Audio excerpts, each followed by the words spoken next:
left off. uh, Looks like we're going to have to do this at the start of every live. Make the video bigger.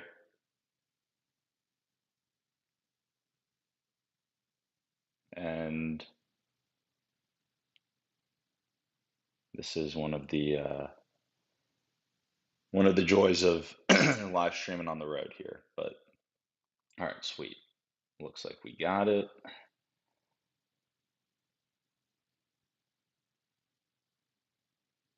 Company next door Voila. had half an engineering degree and Okay. started helping work by work.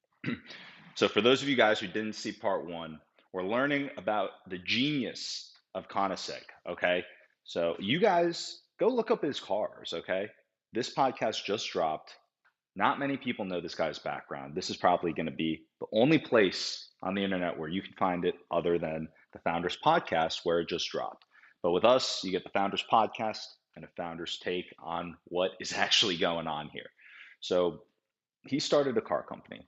From an early age, he knew he was obsessed with cars. He knew that he wanted to go into this. And as we're starting to see, this guy seems like a guy that is very stubborn to the point that he's willing to do whatever it takes to execute and make something happen. And he was obsessed. So we're going to keep the video playing. We're going to let you know our feedback.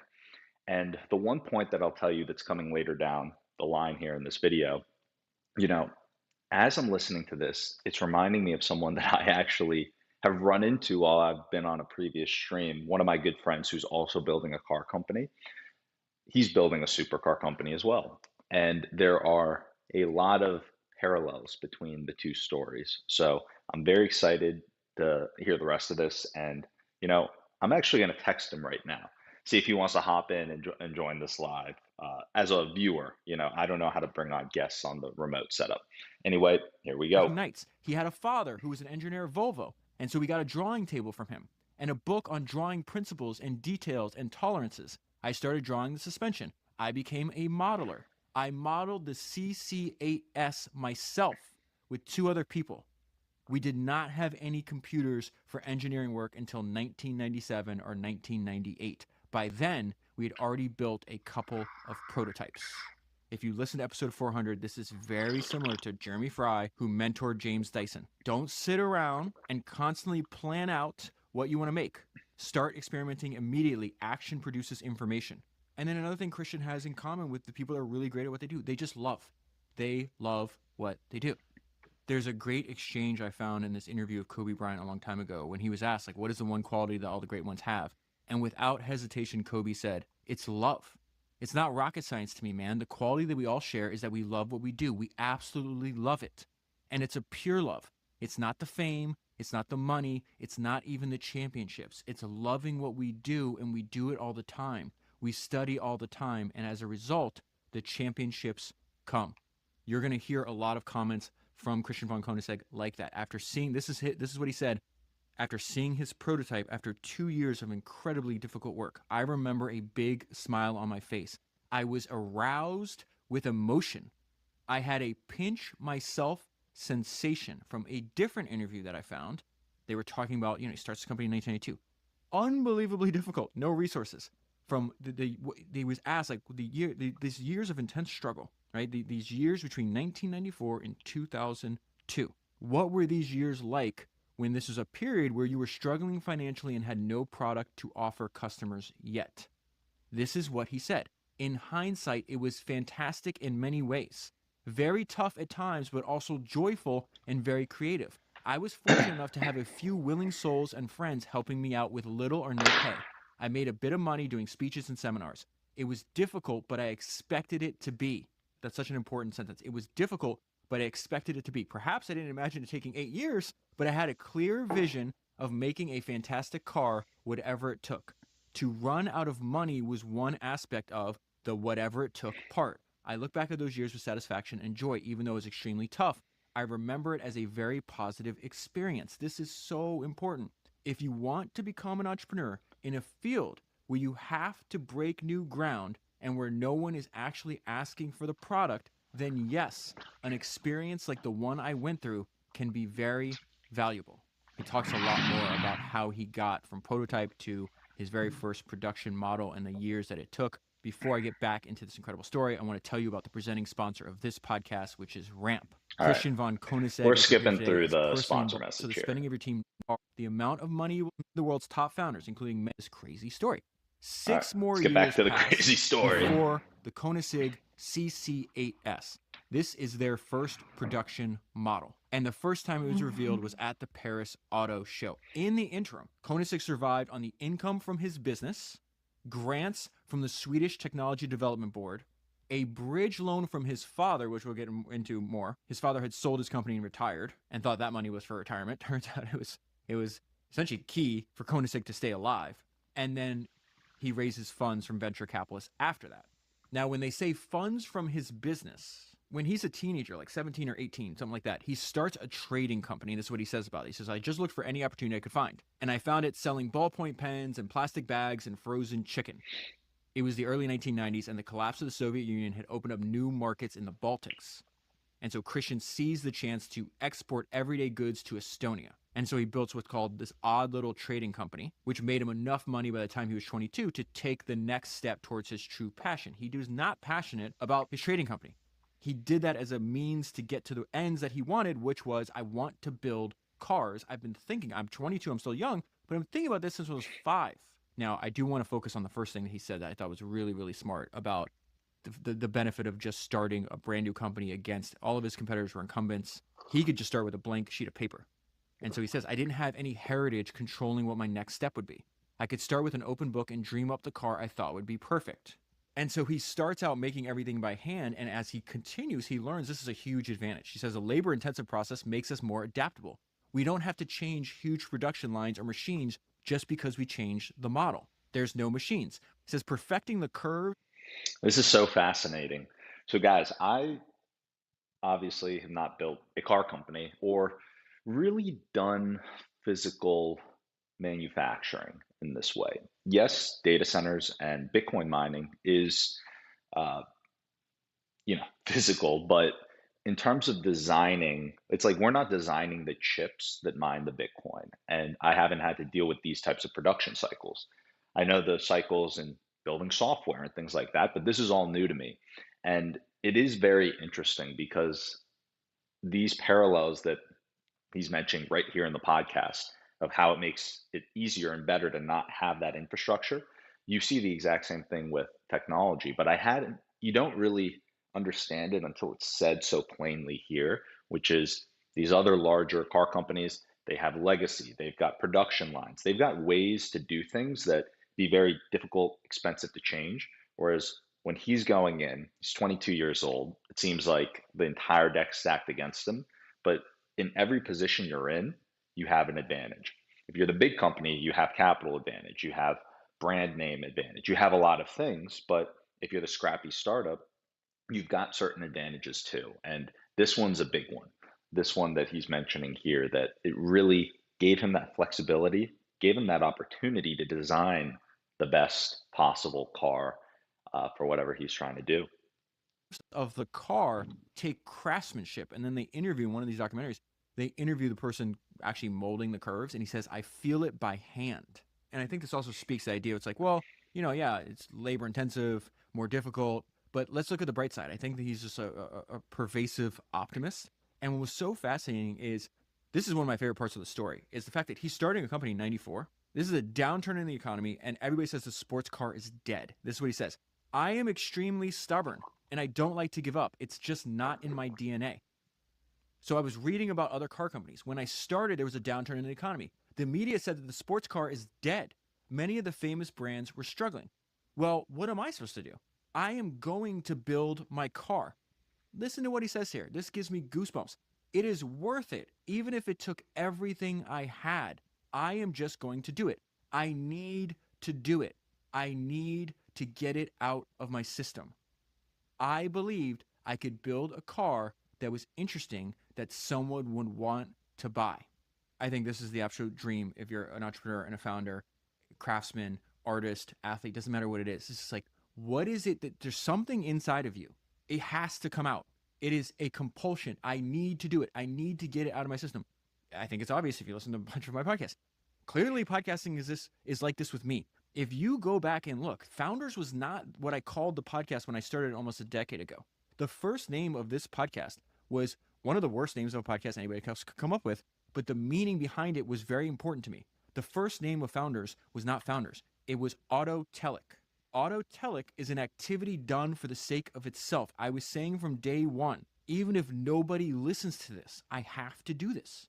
I have to get it out of me. And I think this is related. Like the reason I want to spend, when I think about the products that I want to buy, or the services, or the companies that I want to patronize, there's a line Steve Jobs said that I think is really, really important. And he was talking about, like, you can really tell when the builder of a product cares. And he says, the older I get, the more I see how much motivations matter. If you don't love something, you're not going to go the extra mile. And so eventually, Christian's cars are very complex. There's like 1,000 different parts, something like that. He figures out a way to manufacture almost all of them himself. I don't think he can help himself. I don't think this is a choice. I don't think he can go through life any other way. And so he was asked the questions, like, when you start out, other they're called the car, this class of car, sometimes they're called mega car, hypercar. I'm obviously not going to talk anything about like the mechanics of it. I don't know anything about it. I'll leave a link to a bunch of the sources if you're interested in that and you have a knowledge base. It'll make his accomplishments even more impressive. But what was fascinating is if you have a new upstart and you want to build a mega car, and even if you want to build it by hand, they usually try to immediately partner with a bigger corporation. And so Christian was asked, like, why didn't you do that? And he says, listen to this. My aim was to make the most extreme sports car there ever was. For anyone buying anything from an unknown brand, it has to stand out. This is genius marketing on his part. If I wanted a more powerful engine than anything that had existed, I can't buy it from an existing manufacturer. So if my aim was to make the most extreme sports car there ever was, and I wanted to make a more powerful engine than anything that ever existed, how the hell can I buy that? It doesn't exist yet. I have to be the one that makes it. Besides, my budgets were very limited. I had to make do with myself. I like to come up with technical solutions our way, not the way any other company does it. It is important that everything is not the same. This is why I keep talking about Dyson over and over again. He says this over and over again. It's important that everything is not the same. It is what makes Koenigsegg different. And the reason I think most people don't do this is, one, you have to have that love and that drive, and you have to really want difficulty and challenges. And they're usually scared of problems. And listen to how he talks about problems. I love problems because it gives the company a chance to solve them. I prefer to call problems challenges. Life is just a big challenge. You should not see life as a problem. I think less so with entrepreneurs and founders, but regular people, general population, I think a lot of people see life as a giant problem. And even renaming things. This isn't a problem. This is a challenge. Life is just a big challenge. You should build yourself up into a formidable individual to handle bigger and bigger challenges as you go along. Now, this is where I want to take like this weird tangent. It's not even a weird tangent. I don't know why I'm saying this. One of the most interesting things that popped up over and over again is this saying that Christian von Koenigsegg has, which is the show must go on, to the point where I'm watching, I watched a bunch of his like factory tours, and I'll get into like the fact that it's on this air base, which former Air Force base, which is so cool to me. I want to go there. But he has like, even like in his headquarters, he's got giant signs on the wall that say the show must go on. And again, I won't say this might be my favorite thing about studying him. And I don't think this mindset comes natural. I think you develop it. Acquiring this skill is one of the most important things that you and I can do. The show must go on. Christian von Koenigsegg uses the phrase "the show must go on" as a core operating philosophy, a mentality that combines resilience, improvisation, and an almost theatrical commitment to developing and delivering excellence no matter the obstacles. Hypercars push the boundaries of physics and engineering. Things will go wrong. What matters is how you respond. One of my favorite sayings that I say to myself over and over again: problems are just there to be solved. Problems are there to be solved. And so this goes into the show must go on philosophy. Here's one. Problems are not surprises. They're inevitable. Koenigsegg has said that building a car with 1,000 unique components, most of which you design and manufacture yourself, guarantees a never-ending list of challenges. Materials fail. Prototypes break. Supply chains collapse. Regulations change. Customers expect perfection. Instead of complaining, he expects his team to pivot instantly, keep momentum, and treat failures as part of the process. The show must go on is an antidote to paralysis. The show must go on is also a cultural motto at Koenigsegg. People inside the company say Christian repeats that line whenever something breaks during testing or a deadline looks impossible. Just think about, like, we'll talk about his views on leadership later on, but imagine you want to follow somebody and something breaks. He repeats the show must go on, means we will find a solution, as opposed to like he's staying calm. As somebody panicking, freaking out. So the show must go on is his shorthand for we don't stop. We find a way. We keep moving because the mission matters. This is why the engineering culture at Koenigsegg is fearless. At Koenigsegg, the mentality is solve it today or solve it tonight, but solve it. And if you think about it, it's the perfect mental model for a tiny company. And now it's a bigger company. I think they have like 600 employees, but still relatively small. At the beginning, it's like 5 people. They start out with like 5 people, and we're like, hey, we're going to go compete against Ferrari, Porsche, and McLaren. You can't afford excuses if you're doing that. Your prototype engine's probably going to blow up. The body panel is not going to fit. Your gearbox supplier might have went out of business. What are you going to do? The show has to go on. Christian went through years where the company nearly died. He had fires, bankrupt suppliers, the global financial crisis. All of these things threatened to kill his company, and each time he refused to stop. The show must go on. It's not bravado, it's survival. And when he says it, he's expressing the essence of his entrepreneurial religion: relentless resilience, continuous forward motion, and delivering greatness even under chaos. The people I most admire, they all think this way. The show must go on, guys. That is another way to say it. I haven't, I don't think any of the other entrepreneurs that we've covered or that I've watched have said it in this way, but it's the same essence, right? Resilience is the key in entrepreneurship. I mean, this guy, since he was 5, he was thinking about trying to go and build this car company. And then when he was 22, he made the leap. And he even did something in between. You know, many people, you might have a job, you might be trying to do whatever you can to save up, follow your dream. This guy knew when he started his trading company that his whole plan was to go and he wanted to go and build this car company. The show must go on.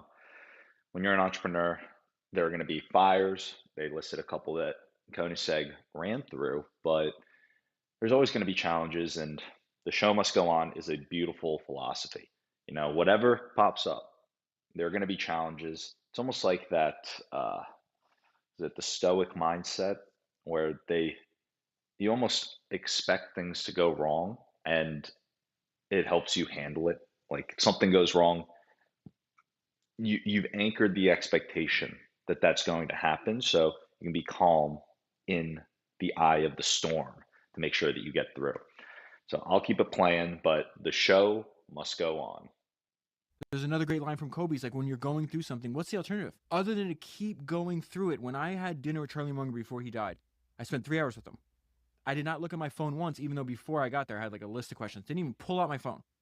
But as soon as I left his house and went back to my hotel, I took all these notes and thank God I did this. Read from these notes all the time. And the first thing that is in the notes, my biggest takeaway from spending 3 hours with my hero, one of the people I most admire that I've ever come across, living or dead, was Charlie has an almost complete indifference to problems. Troubles from time to time should be expected. This is inescapable, so why let it bother you? I then wrote this into a maxim that I could remember. And I said the most important lesson I learned from Charlie, spending that night having dinner with him at the house, was go for great.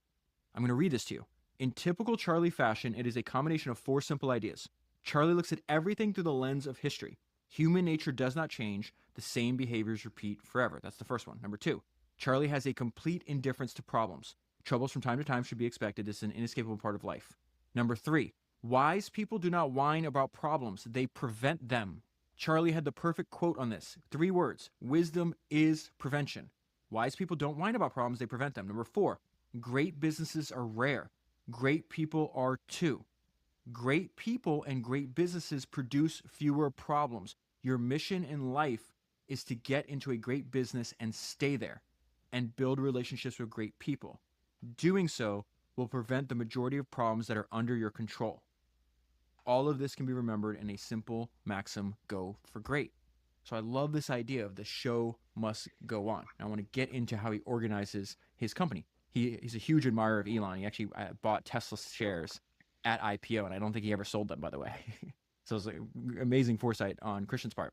But he talks about, like, when they're doing these factory tours and these videos that I'm watching, he talks about his love of in-house engineering, how it may have started out as a need, and then he understood the benefit later on. And I'll talk about how he organizes and like he doesn't separate engineering design, which again Dyson doesn't either, Elon doesn't either. And now you see it again, that same idea with Koenigsegg.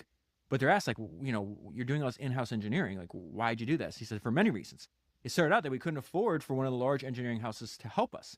We did not have the budget. It turned out that we could do a lot ourselves. And not only we could do it in-house, we could do it better. We make our own wheels, brake calipers, seats, wings, mirrors, all the electronic controllers, all the software, cloud connectivity, infotainment systems. There is very little we don't do just because we can, and we can improve on what is already out there. And it's amazing. He never says this, but thank God I was actually watching the screen, because imprinted on one of the parts they make is one of my favorite phrases and sentences from all this research on him. It is impossible to lead by following, therefore, I am different. And you go back to what Steve Jobs said. Motivations matter. You'll know if somebody actually cares about what they're doing, if they actually have love for what they're doing. And so in Christian's business, he's constantly trying to figure out how to increase power and decrease weight. I think the business equivalent of this is increase power is revenue, decrease weight is costs. And I think there's an interesting analogy there, but listen to what he does. We weighed every nut and bolt on a scale. At first, it always seems impossible to decrease more weight, but then we'd find a way to cut off a few millimeters of each screw. We could change out this aluminum bracket for a carbon fiber one. We could thin out this part of the body. He's always finding opportunity for improvement. In fact, there's a great line in one of these interviews where it says Christian von Koenigsegg is, above all, a restless innovator. And he talks more about this. I studied how everyone else built cars. I figured out I could absorb what everyone else did and try to figure out why they did it a certain way, so then I could figure out how I would do it my way. You can call that a crazy approach, but I think it set the tone and the mindset for how we operate. Come up with our own way of doing it, and we hope our way is better. I love technical solutions that make one thing do several functions to save weight. I love details. He's asked again the fact that he started a company during a financial downturn, during a time where other car companies were failing. This is what he said. Anything is possible if you really want to do it. If the market is dead, then I have to recreate it. I will build something amazing and someone will want to buy it. Anything is possible if you put your mind to it and you're willing to sacrifice anything normal about life. My philosophy is, in the end, we're all dead anyway. So I try really hard to work my ass off to make it work. When you have that mindset, you're unstoppable. What is the worst that could happen? I could live in a tent in the forest. And so he talks about the fact that he's making all these parts. They're crafting their own seats, they're sculpting their own manifolds, they're building their own engines. And he says, was I schooled in engineering? No. Did I have a manufacturing background? No. Did I have access to unlimited funds or a factory that could turn out my designs? No. What I had was a friend with a garage and a passion for cars. I had no choice but to. I had to pause it here because this is such a um, key theme that you just always see amongst people who come up with big innovations. It's like burn the boats. Your back's up against a wall and you have to figure something out. And in his case, the guy didn't have a background in all of these things, but he had that curiosity and that will to make it work. And because he didn't have the funding and he didn't have all of these other things that you would think you want to have or you need to have that make it easier, it gets you to solve problems in a new way. And so for him, it's very clear that he didn't have all these things. He didn't have the budget to go and work with other engineering firms. He didn't have the resources and he didn't have this old mindset. He wasn't schooled in the way of doing things that many other people had traditionally done. So it just gave him a very clean type of approach to be able to go and build things in a different way. And it's amazing because, this is definitely the deepest I've ever gone on this guy. I'd heard of the car, but I hadn't, I just didn't know anything about the story. And hearing his story, it's just very interesting how you look around the world and you see all these brands and these people who've built these big companies, but there are these common themes that all of these guys had. And it's not like you need it all or you need to know everything, but if you have just a handful of these key factors, it gives you such a big leg up. That's why listening to these things, I think it's amazing to do. I'm glad that now I can do it here with you guys, but uh, just listening to the stories of how these entrepreneurs did it and what their superpower was could save you decades, decades of time. It could teach you something that you never would have ever learned in an entire lifetime of work. And it's amazing that we can sit here and hear this guy's story and see exactly what he did. To build what I thought was the best car I could make by hand. This guy just gets me fired up. Before I get back into this incredible story, Fired I up. need to tell you about two tools that I highly recommend that you should be All right. using for your business. Skipping The these first one, ads. whether you're at .com, telling your story effectively is.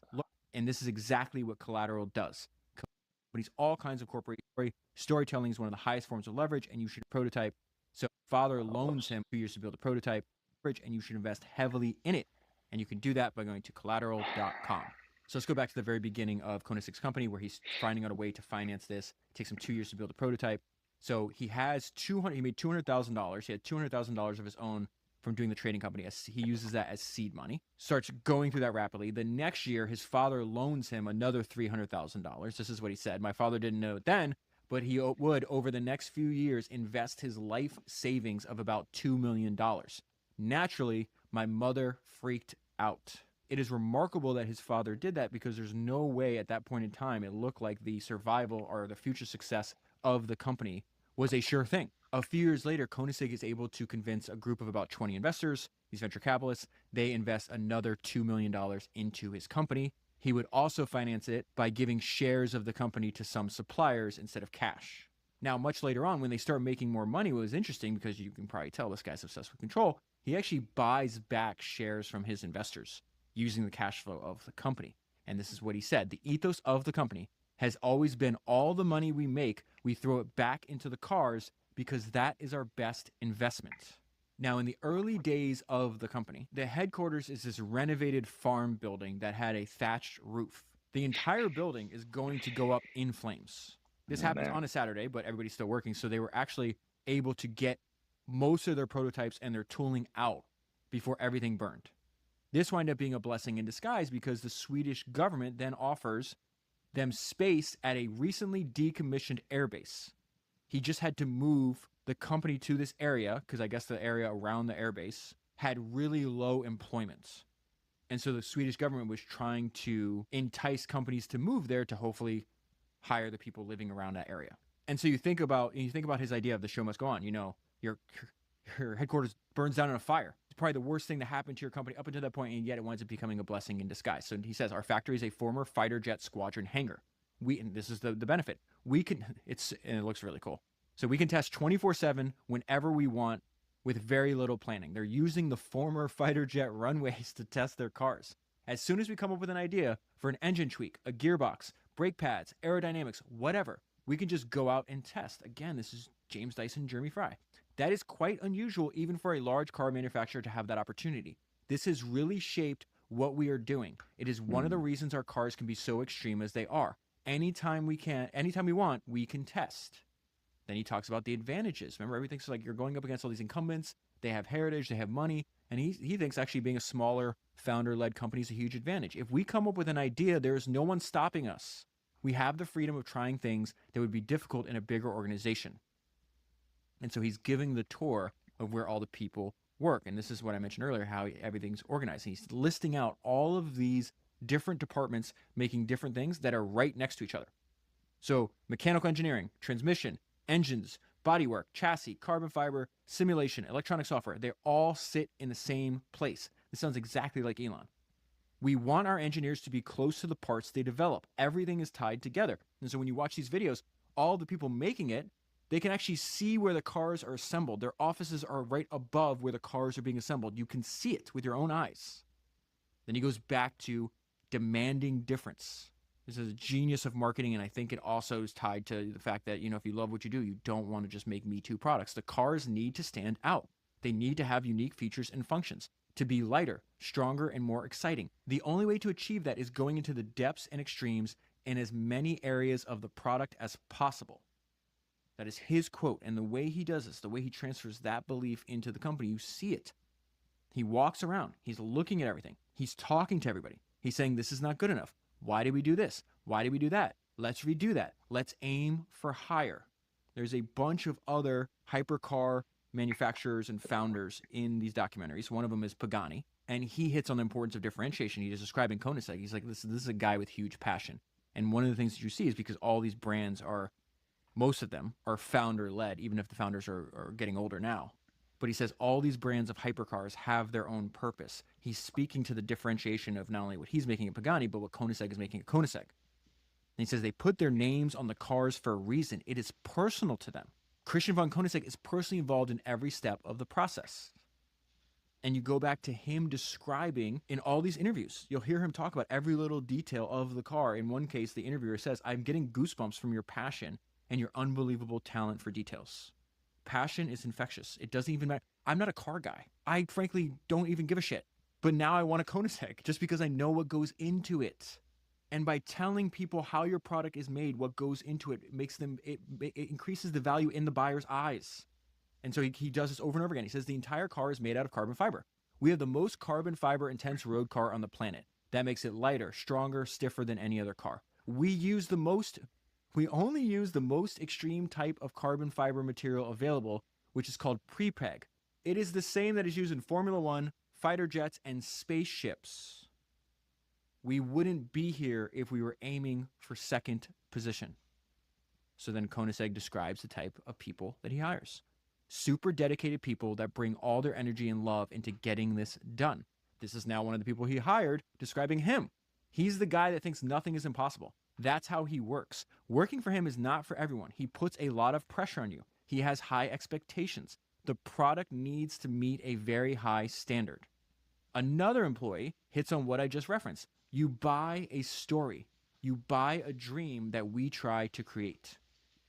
And how effective is this?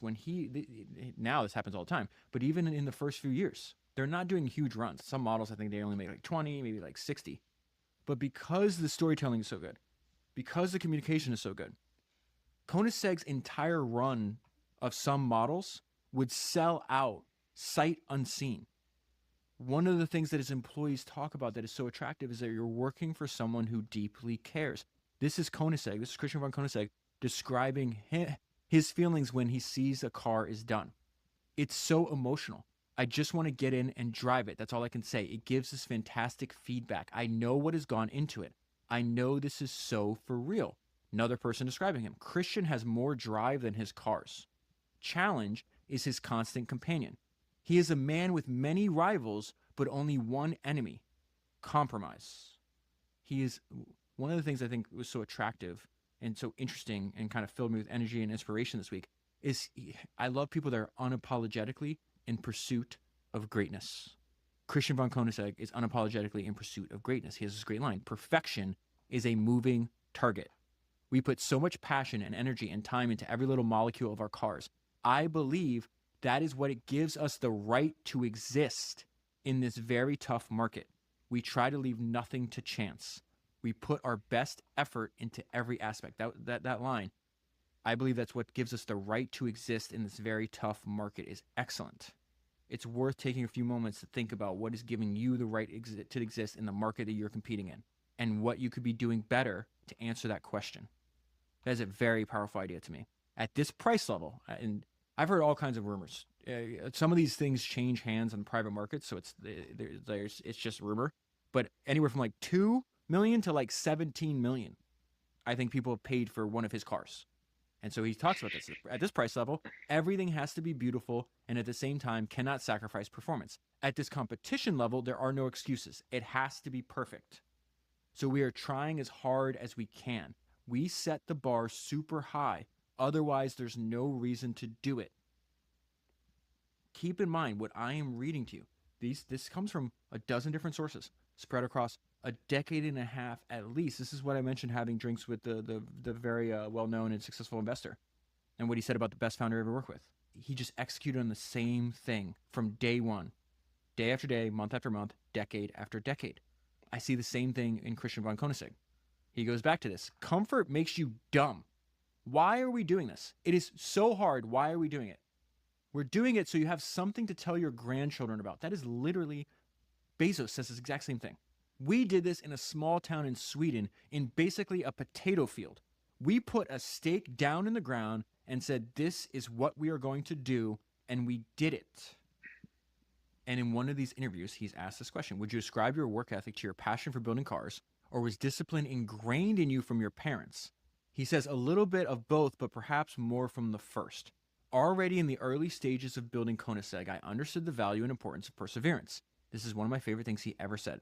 No matter what it takes, and regardless if there's any light at the end of the tunnel, you need to keep on walking where other people might have stopped. That is what will make the difference.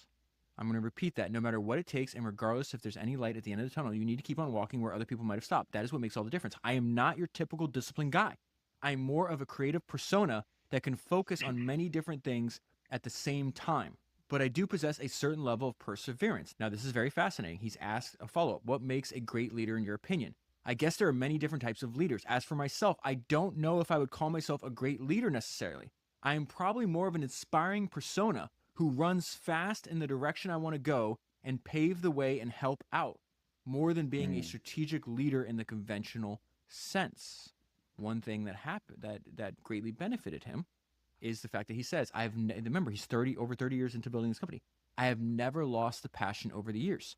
I think I had no choice but to build a car. Koenigsegg has no conventional sense of where the boundaries are, or what should and shouldn't be done when designing an ultra high performance car. This is what he says. I always ask the question, why? And when I get an answer, I ask, so why is that? So if you've listened to this for a long time, you understand that James Dyson is the number one person I wanted to meet. He's undoubtedly my hero.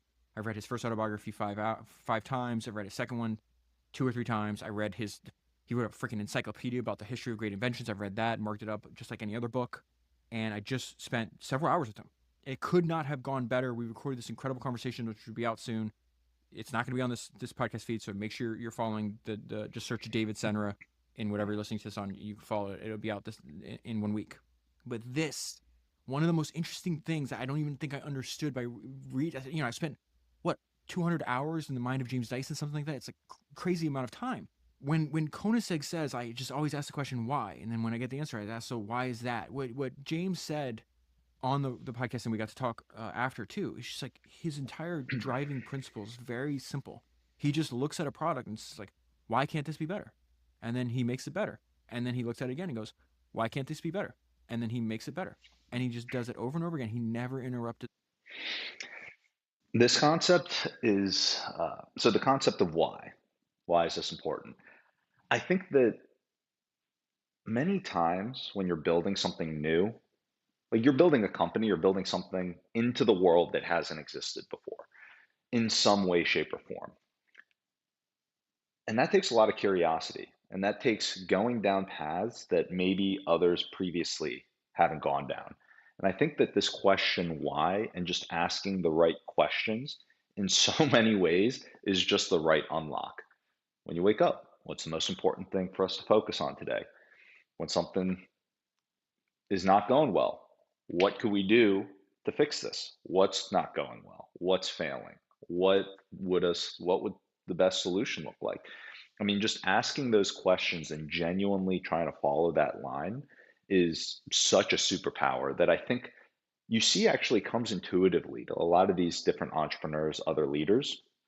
And previously, you would have to go and, uh, you know, let's say you have this question, why are things done this way? If it's related to part of the production line, or what would the best solution actually look like based on first principles? I mean, these questions take you down these paths that, if you're at the bleeding edge, maybe the other people who had been there had never been down, and then you're paving a new path. And I think that it's amazing today if you apply that level of thinking to solving problems when you have AI, because if you ask that question and you're only an expert in one domain or a couple domains, then it's going to be very difficult for you to maybe come up with the best solution. But now, with the tools that you have, if you ask those questions and apply those questions to your business, uh, the quality of answers that you can get is truly remarkable. I was actually doing this yesterday. Yesterday, right before we hopped on that late night podcast going through the interview of Elon Musk, I did some brainstorming in this exact same way, asking the questions about my worker and our business. And I was asking these questions along the lines of, how can we make this business better? How can we make this business more defensible in the long run? How do we apply the principles from Peter Thiel's 0 to 1 to our business? Because I was looking at this and running into a very real challenge, like any entrepreneur runs into, which is everything's moving so fast. How do you make sure you don't get disrupted by the next GPT model that gets launched or any of these new technologies that are on this exponential curve? And just asking those simple questions and pursuing that line with GPT opened up new ideas and business approaches that I hadn't been able to think of on my own, despite many, many, many months of just racking my brain around different solutions, different things. So it is truly remarkable. And I'm not just saying this stuff. Like, I legitimately, yesterday, after the podcast with the VC and before the one that we did covering Musk, went down this path because following that curiosity and asking the right questions can unlock so many powerful things. So I'm going to let it keep playing, and I'm going to let it go near the Compounding end for here because I 45 got to go catch years. a flight back to I LA. see the same thing in Koenigsegg that I saw in Dyson. And what ties them together is this demanding difference he goes into this for. Koenigsegg says that he doesn't see a reason to always do things differently, but if there's a chance at taking a challenge in a different way, a better way, then he strives to achieve it. I could have made my life easier if I'd only did half of the strangeness that we have done would have been enough. But innovation, along with performance and function, is what drives me. And he's willing to change. So in 20 years, the first 20 years, they built like 250 cars. And these cars are constantly, taking all the speed records and they win all these Guinness Book of World Records. But what's interesting is right now the company's actually gearing up, and in the last few years, they're going to build 1.5 times as many cars in the next 3 years as it has in the past 20. Very similar to Todd Graves and Raising Cane's. He's been running his business for almost 30 years.